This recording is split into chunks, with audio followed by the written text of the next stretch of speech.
ലോകം അധികമൊന്നും കണ്ടിട്ടില്ലാത്തവരാ എൻ്റെ അമ്മാവന്മാര്. റോസി ഒരു അന്യമതക്കാരനിൽ ജനിച്ചാണെന്ന് അറിഞ്ഞാൽ അവർക്കത് അംഗീകരിക്കാൻ കഴിഞ്ഞൊന്നും വരില്ല. അതുകൊണ്ടാ സുരേന്ദ്രന്റെ അമ്മയുടെ കളിക്ക് ഞാനും കൂട്ടുന്നത്. ഞങ്ങളെ ശപിക്കരുത്.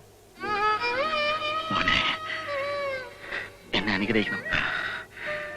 മോനെ, ഒരു കൊലക്കുറ്റം പേര് നടക്കുന്നവനാ ഞാൻ. അതറിഞ്ഞുകൊണ്ട് എന്റെ മോളെ സ്വീകരിക്കാൻ വന്ന് നിന്നെ ശപിക്കാനോ? അമ്മാവൻ ആരെങ്കിലും കൊല്ലാൻ പറ്റുമോ? മോനങ്ങനെ വിശ്വസിക്കുന്നുണ്ടോ? ഒരിക്കലുമില്ല. പക്ഷെ എന്നെ ഭാനു വിശ്വസിക്കുന്നു, എന്റെ മോനും. അമ്മാവൻ നിരപരാധിയാണെന്ന് കോടതി തെളിഞ്ഞല്ലേ? അമ്മുക്കുട്ടിയെ കൊന്നതാരാണെന്ന് തെളിഞ്ഞിട്ടില്ലല്ലോ. ഈ അമ്മുക്കുട്ടി ചെറിയമ്മ നിങ്ങളുടെ കൂടെ ആയിരുന്നോ താമസം? അതെ, ഭാനു എന്റെ കൂടെ പോന്നപ്പോ അമ്മുക്കുട്ടിയെ കൂടെ കൊണ്ടുവരേണ്ടി വന്നു. അതെന്താ? അത്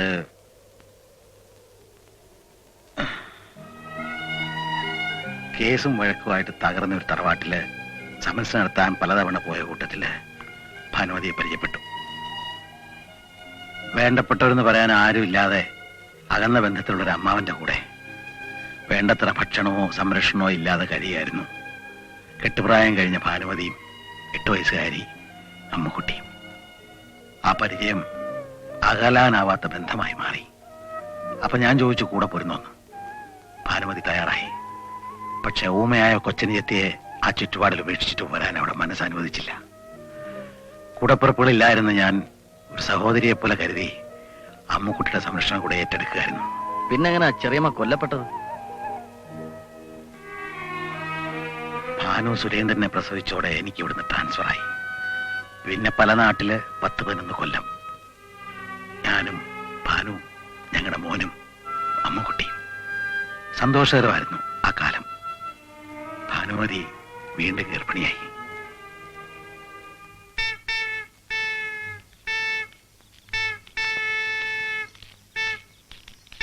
താക്കോലിങ്ങ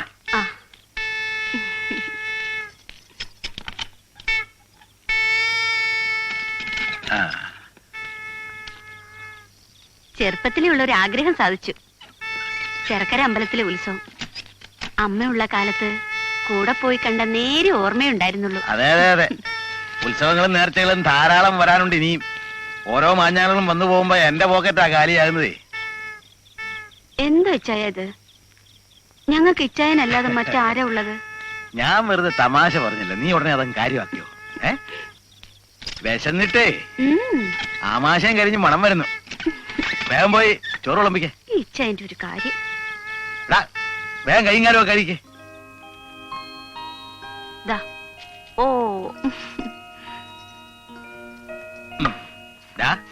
വേണം കഴിക്ക്. എനിക്കിതിന്റെ മണം സഹിച്ചൂടാ.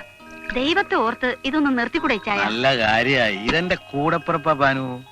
എന്നെ മാമോസ മുക്കിയപ്പോഴേ ഈ നാക്കെ പുണ്യലത്തിന് പകരം വീഞ്ഞായിരിക്കും ഇറ്റിച്ചത്.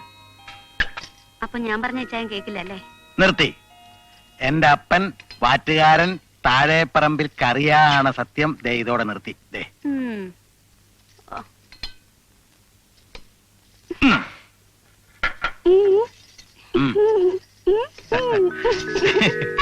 കേട്ടോ ഭാനു, നിന്റെ അനിയത്തിക്ക് ആ വളയങ്ങ് ഇഷ്ടപ്പെട്ടെന്ന്.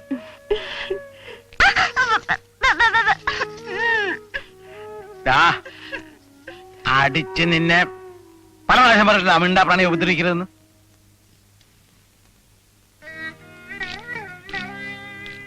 ഭാനുവേ, ഞാനിന്ന് വൈകിയേ വരും. ടൗണിൽ ഇത്തിരി സാധനങ്ങൾ മേടിക്കാനുണ്ട്. ക്രിസ്മസ് വരില്ലേ? ഓണത്തിന് എല്ലാവർക്കും എടുത്തല്ലേ ചായ? ഇനിയിപ്പോ വേണോ ചായ? പതിവൊന്നും മുടക്കണ്ട. നീ അന്നേ അമ്മുവിന് എത്ര എടുത്ത പാവാടയ്ക്ക് തുണി? 3 മീറ്റർ. അമ്മുക്കുട്ടിക്കൊന്നും ഇപ്പൊ വേണ്ട. അവക്ക് നമ്മളല്ലാതെ വേറെ ആരാ ഉള്ളത്?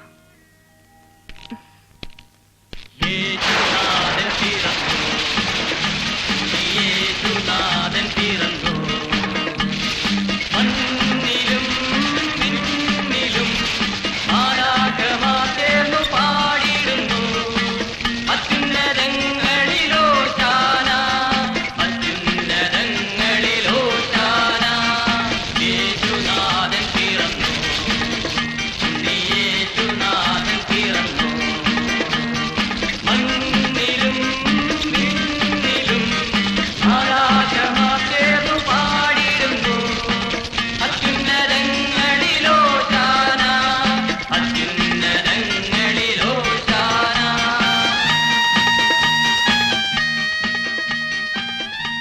എന്താ ഇച്ചായ ഇത്? ഇപ്പോഴേ ഭാനു, ഞങ്ങളെ തമ്പുരാൻ കർത്താവ് എന്താ പറഞ്ഞിരിക്കുന്നറിയോ?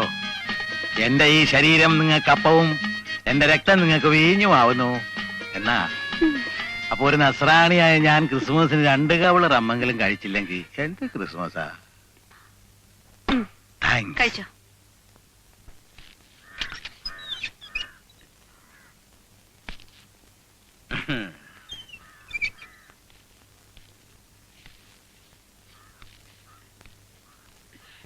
ഇച്ചാൻ ഇന്നും കുടിച്ചിട്ടുണ്ടല്ലേ? ഇന്നലെ നിങ്ങളുടെ തമ്പുരാൻ കർത്താവിന് വേണ്ടി, ഇന്നോ? അതെ, നമ്മുടെ ആനന്ദപത്മനാഭന്റെ ട്രാൻസ്ഫർ, ഒരു ചെറിയ പാർട്ടി. നീ വിഷമിക്കണ്ട, ഞാൻ ഇത്തിരിയെ കഴിച്ചിട്ടുള്ളൂ. നേരാ, എന്റെ പുന്നാര പൈങ്കിളിയല്ലേ നീ.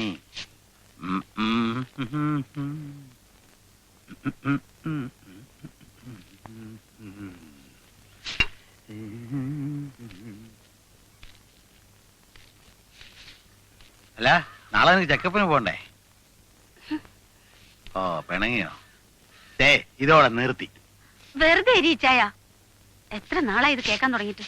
സത്യം, എന്റെ അപ്പൻ വാറ്റുകാരൻ താഴെ പറമ്പി കറിയാണ്. ഇനി സത്യം ചെയ്യ. തെറ്റിച്ച ഞാനോ കുഞ്ഞോ രണ്ടാലൊന്ന്. സത്യം, ഇനി ഞാൻ കള്ളു കുടിച്ച് നിന്റെ മുമ്പിൽ വരില്ല. ഔ. എന്റെ മുമ്പിൽ വരില്ലെന്ന്. എന്നാലും നിർത്തിക്കൂടല്ലേ? ഞാൻ തോറ്റു. ആ, അതൊക്കെ പോട്ടെ. ഞാനേ ഒരു നല്ല സ്ഥലം കണ്ടുവച്ചിട്ടുണ്ട്. നിന്റെ നാട്ടിൽ നമുക്കൊരു വീട് വെക്കണ്ടേ? നമുക്കതിന് സാധിക്കൂ ചായ? ഒക്കെ സാധിക്കും. എന്റെ റോസിമോള് ഐശ്വര്യമുള്ളോളാ. എന്ത് മോള്? റോസിമോള്. അപ്പോഴേക്ക് ചായ പേരിട്ടു. പെൺകുട്ടിയാണെന്ന് എന്താ ഉറപ്പ്? നീ നോക്കിയോ, ഇത് പെണ്ണ് തന്നെ. പേര് റോസിമോള്. വീടിന്റെ പേര് റോസ് കോട്ടേജ് അഥവാ റോസി വില്ല. നിന്റെ ഇഷ്ടം പോലെ. ഈ ഇച്ചായന്റെ ഓരോരോ കാര്യങ്ങള്. ആ, നാളെ ചെക്കപ്പ്. ഇച്ചാന് ലീവ് കിട്ടോ? പ്രയാസ. നിനക്ക് മോനെ കൂട്ടി പോലോ, അവന് നാളെ സ്കൂളില്ല. പോവാം. അമ്മൂനെ ഇവിടെ തനിച്ചാക്കി. ഓ, അനി ഞാൻ അടുത്ത സ്റ്റേഷനിലുണ്ടല്ലോ. ആ, നോക്കട്ടെ.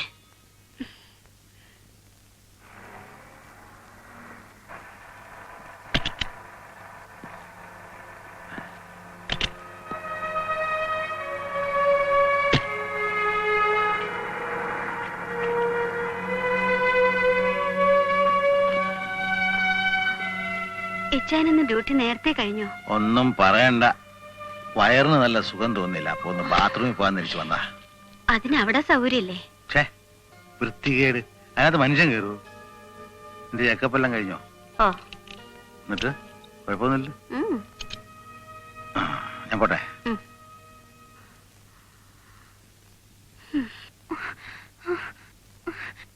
അമ്മേ, അമ്മക്കുട്ടി ചെറിയമ്മ അവിടെ.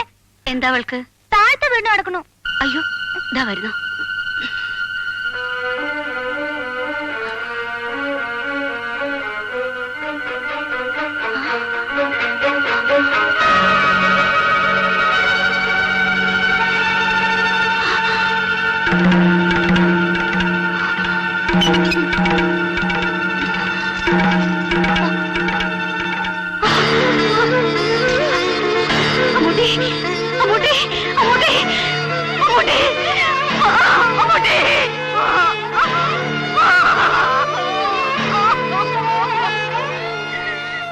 അപ്പോ ആരായിരിക്കാം ചെറിയമ്മയെ കൊന്നത്? അറിയില്ല. എന്റെ ഭാര്യയും മകനും പറയുന്നത് ഞാനാണെന്നാ. അവരെനിക്കെതിരെ കോടതി സാക്ഷി പറഞ്ഞു. അതുകൊണ്ടാ കീഴ്ക്കോടതി ശിക്ഷിച്ചത്. എന്റെ റോസിമോളെ കോരിയെടുത്ത് ഉമ്മ വെക്കാനോ താലോലിക്കാനോ എന്തിനു നേരെ ചുവന്ന് കാണാൻ പോലും എനിക്ക് സാധിച്ചിട്ടില്ല. അമ്മാവൻ വിഷമിക്കാതെ. ഞാൻ റോസിയെ കല്യാണം കഴിക്കാൻ പോവല്ലേ? ഞാൻ അവളെ അമ്മാവന്റെ മുമ്പിൽ കൊണ്ടുതരാം. ആരുടെ എതിർപ്പില്ലാതെ അമ്മാവൻ കൊതി തീരും വരെ താലോലിച്ചു പോരെ? മോനെ.